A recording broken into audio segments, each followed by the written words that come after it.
Kitchen में होने वाले काम हर घर में अपने अपने अंदाज, स्टाइल, ट्रेडिशन, रिवाज और अहलियत के मुताबिक परफॉर्म किए जाते हैं। लेकिन समटाइम्स ना कुछ छोटी छोटी प्रॉब्लम्स के आसान हल से हम बेखबर होते हैं, जिनको अप्लाई करके अपनी किचन लाइफ और भी ईजी कर सकते हैं। जब हम महंगे अप्लायंसेज अपनी सहूलत के लिए लाते हैं तो यूज़ के अलावा इनकी प्रॉपर केयर और सफाई भी उतनी ज़रूरी होती है, सो दैट सालों तक हम उनका फ़ायदा उठा सकें। कौन से ट्रिक्स फॉलो करते हैं और अपनी किचन लाइफ को कैसे ईजी करते हैं, ये भी देखते हैं। अस्सलाम वालेकुम एवरीबडी एंड वेलकम बैक। बढ़ती हुई टेक्नोलॉजी ने वक्त के साथ साथ हमारी kitchen life air fryer introduce करवाकर हेल्दी और इजी गोइंग बना दी है। और जब घर में बच्चों के हाथ में ये चीज़ें हों ना तो कुछ ऐसा हाल हो जाता है।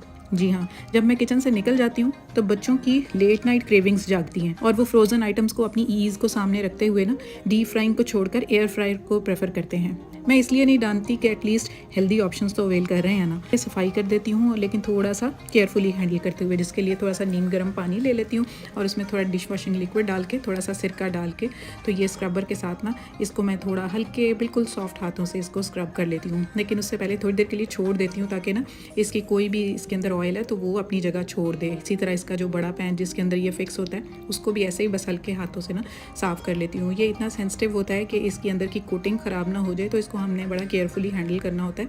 जो नीम गर्म पानी है ना वो बिल्कुल इसकी किसी भी किस्म की ऑयल और चिकनाई है ना वो उसकी ग्रीस को बिल्कुल रिमूव कर देगा और उससे ज़्यादा अच्छा काम जो सिरका हमने ऐड कर दिया उससे और ज़्यादा अच्छा हो जाता है। तो बस इतना हमने करना है। तो इसको करने के बाद ना फिर हमने गीला ही इसको ऐसे नहीं रख देना, हमने ना इसको पहले अच्छे से ड्राई करना है, क्योंकि ड्राई नहीं करेंगे तो फिर ऐसा होगा कि कोई भी कोटिंग इसमें से रिमूव हो जाएगी और या फिर इसके अंदर रस्ट लग जाएगा।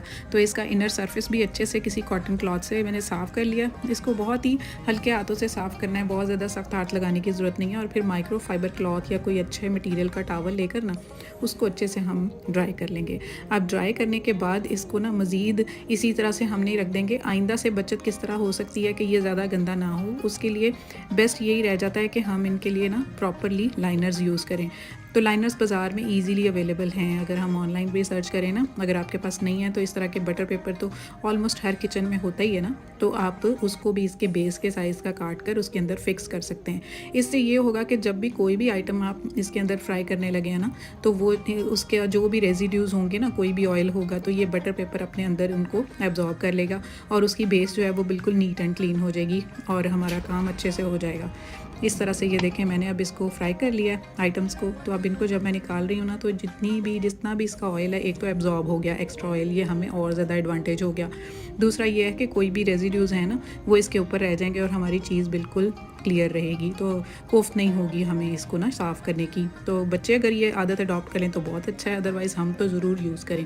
अब ये जो पानी जो था ना डिश वॉशिंग लिक्विड वाला और विनेगर वाला, इसको नहीं वेस्ट करना है। इसके अंदर मैं ये अपनी स्टील वूल जो है या किचन का जो होता है वाइप्स होते हैं वो हमारे इस्तेमाल कर करके सारे दिन में वो थोड़े से ऑयली ग्रीजी हो जाते हैं। या हमारा जो डिश वॉशिंग स्पॉन्ज होता है वो अभी मैंने न्यू यूज़ किया था तो इसलिए वो नहीं मैंने डिप किया। तो ये दोनों चीज़ें थोड़ी देर के लिए मैंने डिप करके रख दी, क्योंकि इसको ऐसे ही हम वेस्ट कर देते तो क्या ज़रूरत थी। तो हम अपने क्लीनिंग पर्पसेस के लिए ये सोल्यूशन तो बना ही हुआ है तो हम इसको यूज़ कर लेते हैं ताकि ये वेस्ट भी ना हो और हमारी जो चीज़ें हैं वो बिल्कुल नीट एंड क्लीन हो जाए। तो ये स्टील वूल इस तरह से ना गाय बगाए ज़रूर साफ़ कर लिया करें, क्योंकि अंदर इनके छोटे छोटे रेजिड्यूज़ रह जाते हैं जो कि फिर अनहाइजीनिक हो जाते हैं।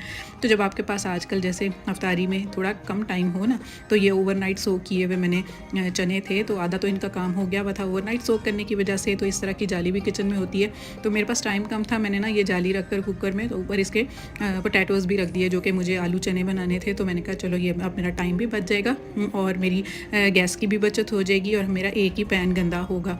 तो इस तरह से डबल बॉयलर का ऑप्शन मैं आपके साथ ऑलरेडी शेयर कर चुकी हूँ, तो मैंने कहा ये जाली वाला ऑप्शन भी शेयर कर दूँ। अगर आपके पास डबल बॉयलर नहीं है तो ये कुकर के अंदर इस जाली को रख कर ना आप इसी सेम ऑप्शन को अवेल करके अपना टाइम, अपनी स्पेस, गैस और अपना जो है ना पैन गंदा होने से बचा सकते हैं। इस तरह हमारे दो पैन यूज़ होंगे। तो अब ये देखें, क्योंकि ओवरनाइट सोक हुए थे, चने बिल्कुल गल गए हुए थे। अब उसके बाद गरम गरम है ना आलू और हमारे पास टाइम कम है कि ये ठंडे ना हो, तो हमने ना एक फ़ोक ले लेना, दोनों फ़ोक हाथों में लेकर ना बस अपने हाथों को टच किए बगैर गरम आलू को तो हम इस तरह से उनका जो छिलका है ना हटा लेंगे, तो छिलका बिल्कुल रिमूव हो गया।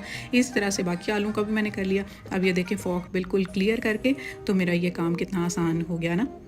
तो जब ज़ीरा मैं अनपैक करके जार रीफ़िल करने लगती हूँ ना तो इस तरह नहीं मैं करती डायरेक्ट कि फ़ौरन ही उसको उसमें डाल दूँ।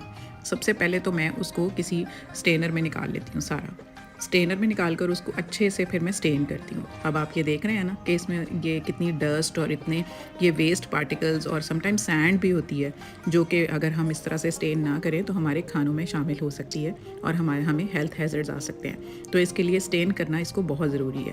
तो स्टेन करने के बाद फिर इसी को छलनी के अंदर ही रख के ना मैं इसको अच्छे से वॉश कर लेती हूँ पानी के साथ। तो जब ये अच्छे से इसका पानी निकल जाता है, उसको फिर मैं ना खुले बाउल में किसी में ट्रे वगैरह में ना उसको निकाल लेती हूँ अच्छे से, क्योंकि अगर ये इसको अब हमने ड्राई करने के लिए रखना है तो अगर ये अच्छे से ड्राई नहीं होगा तो इसके अंदर फंगस भी लग सकती है। अब इसको अच्छे से इवनली स्प्रेड कर दूँगी इस ट्रे के अंदर और इसको मैं बाहर हवा में बस पहले जाली इसके ऊपर दे दूँगी, कोई भी नेट, और उसके बाद फिर इसको ना ड्राई होने के लिए रख दूँगी।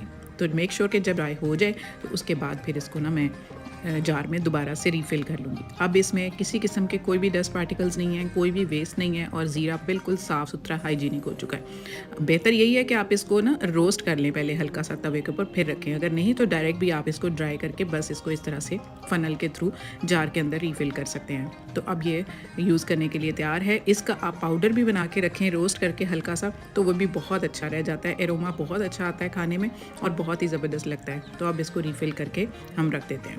अब ये हमारी जो मैक्रोनीज होती हैं ना, इनको अगर हम डायरेक्ट ही इस तरह से बॉईल कर लें और बॉईल करने के बाद इसके ऊपर आगे से फर्दर क्या मैं बताने वाली वो ना करें तो ये चिपक जाती हैं। पहले तो इसमें थोड़ा सा ऑयल डाल लें, फिर थोड़ा सा नमक डाल लें, फिर इसको बॉईल करें अच्छे से और बीच में ना आप इसको हिलाते रहें ताकि ये आपस में चिपक ना जाएँ। और उसके बाद जब ये अच्छे से आपको पता लग जाए कि ये गल गई हैं, फिर उसको उसकी ना स्टेनर में निकाल लें। स्टेनर में निकाल के ना आपने इसको ज़्यादा देर नहीं पड़े रहने देना, फिर भी ये जुड़ जाएंगी। फौरी तौर पर आपने ठंडा पानी ऊपर से ना इसके ऊपर डाल देना है। तो उससे क्या होगा कि ये बिल्कुल एक दूसरे के साथ चिपकेंगी नहीं, अलग अलग रहेंगी और ये अपनी शेप से भी डी शेप नहीं होंगी। इसी तरह से जब हम अपने घर में डिटर्जेंट्स वगैरह यूज़ करते हैं ना, सबसे पहले तो ऑब्वियसली आप लोगों ने भी मेरी तरह अलग अलग रखे होंगे। बाथरूम का सर्फ जो होता है वो थोड़ा सा चीप होता है और जो हमारा कपड़ों वाला होता है वो ज़रा थोड़ा अच्छा वाला होता है, तो उसको लेबलिंग करके रख लें ताकि ना हमें पता लगता है कि कहाँ है। तो दूसरा ना, कोई भी एक वेस्ट कोई भी जार है ना आपके घर में प्लास्टिक का, तो वो आप ले लें और इस तरह से जैसे मैं कर रही हूँ ना, उसके लिड के ऊपर किसी भी टूल के साथ आप उसको गर्म करके तो उसके अंदर सुराख कर लें। तो थोड़ा सा जो है ना डिटर्जेंट वो इसके अंदर डाल के रखें। इसको आप किचन में रखें। किचन में रखने से क्या होगा कि आपके छोटे छोटे काम जिनके लिए ज़्यादा क्वांटिटी डिटर्जेंट की नहीं चाहिए होती ना, जैसे आपने ये किचन नैपकिन साफ़ करने होते हैं, तो पास ही ये बॉटल पड़ी होगी ना, तो जब भी हम इनको साफ़ करने लगेंगे ना, तो ज़रा सी हमें चाहिए होगी, बजाय इसके कि हम इसका ढक्कन खोलें, इसको स्कूप से निकालें, तो बहुत ज़्यादा क्वांटिटी भी आ जाएगी जितनी हमें रिक्वायर्ड नहीं होगी। तो इससे हमारी सर्फ की बचत भी हो जाएगी और हमारा काम भी हो जाएगा।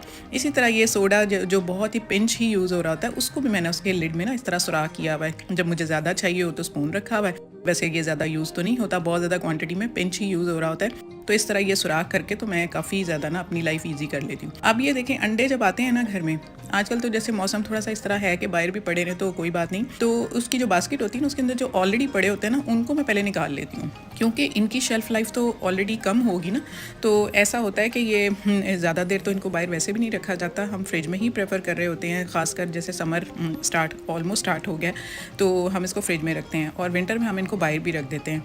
तो बाहर जब आप रखें ना, तो मेक श्योर कि जब आप नए जो है पैक लेकर आएँ तो पहले वाले जो है ना उनको पहले से यूज़ करें। उसको यूज़ करने के लिए आप उनको पहले बास्केट में से निकाल लें और बाकी जो नए वाले हैं उनको रख के उसके ऊपर इनको रखें, ताकि फ़ौरी तौर पर जब आपने नेक्स्ट यूज़ में लाना है ना, तो ये अंडे पहले इस्तेमाल हो जाएं।